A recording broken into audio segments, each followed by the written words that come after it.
Halo semuanya, Assalamualaikum warahmatullahi wabarakatuh. Salam sejahtera untuk kita semua. Bersama saya Salma Husnila Putri dengan NIM 19042087.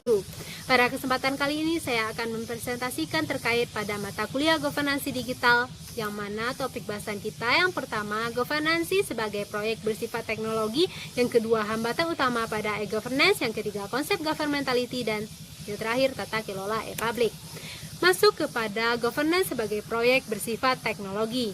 Information Technology Governance atau e-governance terdiri dari dua elemen penting. Yang pertama, governance sebagai konsep utama dan elektronik atau ICT sebagai alat untuk meningkatkan proses governance. Governance menunjukkan suatu sistem yang di dalamnya suatu organisasi atau masyarakat beroperasi dalam upaya mewujudkan e-governance yang diakhiri bermuara kepada good governance dengan sistem pemerintahan berbasis elektronik. E-government telah berkembang dari teknologi informasi, khususnya dari teknologi web. Istilah yang semula sistem informasi pemerintahan berganti menjadi istilah e-government yang sering dimaknai sebagai pemanfaatan internet dalam upaya urusan pemerintahan seperti pelayanan publik kepada masyarakat, termasuk transportasi, pembuatan kebijakan, dan regulasi.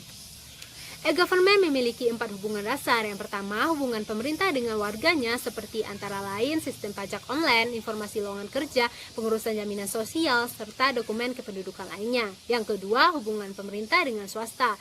Tersedia berbagai layanan dan informasi yang dibutuhkan seperti kegiatan penjualan produk dan jasa pemerintahan melalui aplikasi e-produsmen online, pembayaran pajak perseroan, serta pengurusan surat izin lainnya.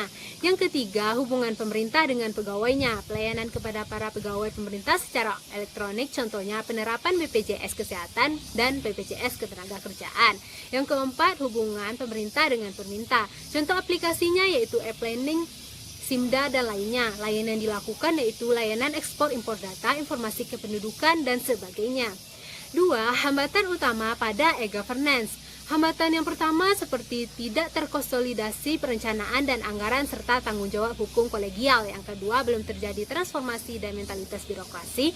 Yang ketiga, pendekatan integrasi secara fungsional mengakibatkan keterbatasan wewenang.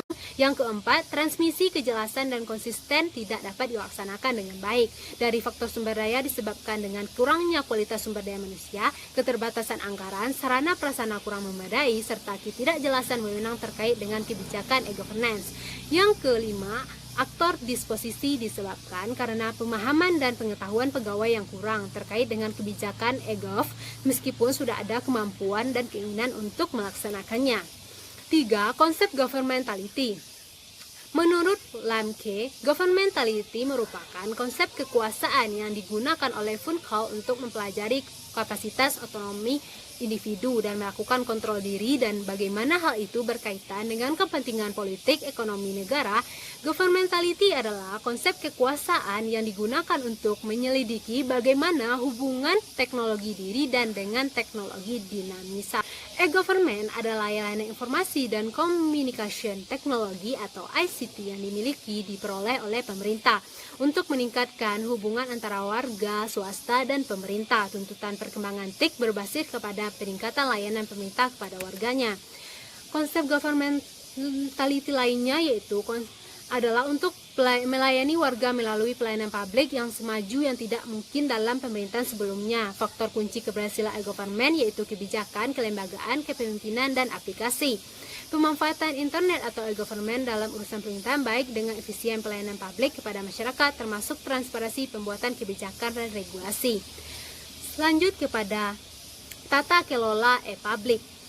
Seperti pembahasan poin pertama sebelumnya, di mana SPBE dijadikan sebagai sebuah kebijakan publik yaitu mewujudkan good governance, yang mana dengan implementasi tata kelola e-public. Tata kelola sektor publik istilah yang lazim dalam penjelasan tata kelola pemerintahan diterapkan.